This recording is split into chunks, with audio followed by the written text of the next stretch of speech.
Potem se je Jezus spet razodel učencem pri Tiberijskem jezeru.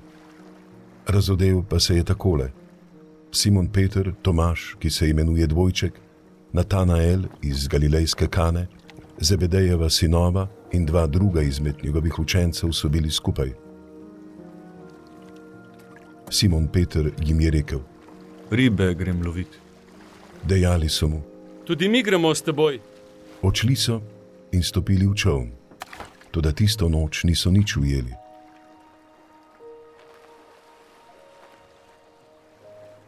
Ko se je že zdanilo, je stal Jezus na bregu, vendar učenci niso vedeli, da je Jezus. Jezus jim je rekel: Otroci, imate kaj hrane?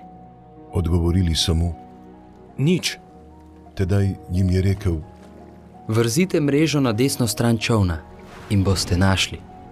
Vrgli so jo, pa je zaradi obilice rib niso mogli več izvleči. Tisti učenec, ki ga je Jezus ljubil, je rekel Petru: Gospod je. Ko je Simon Peter slišal, da je Gospod, si je opasal vrhnje oblačilo, ker je bil gol, in se vrgel v jezero. Drugi učenci so pripluli s čolnom in privlekli mrežo z ribami. Niso bili namreč daleč od brega, le kakih 200 komolcev. Ko so stopili na kopno, so na tleh zagledali žerjavico in na njej ribo ter kruh. Jezus jim je rekel: Prinesite ribe, ki ste jih pravkar ujeli. Simon Peter se je tedaj ukrcal in potegnil na kopno mrežo, polno velikih rib.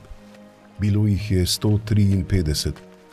Čeprav jih je bilo toliko, se mreža ni raztrgala.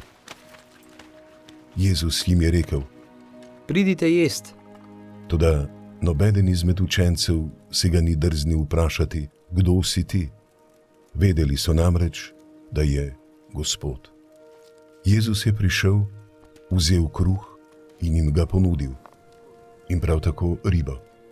To je bilo že tretjič, da se je Jezus razodel učencem, odkar je bil obujen od mrtvih.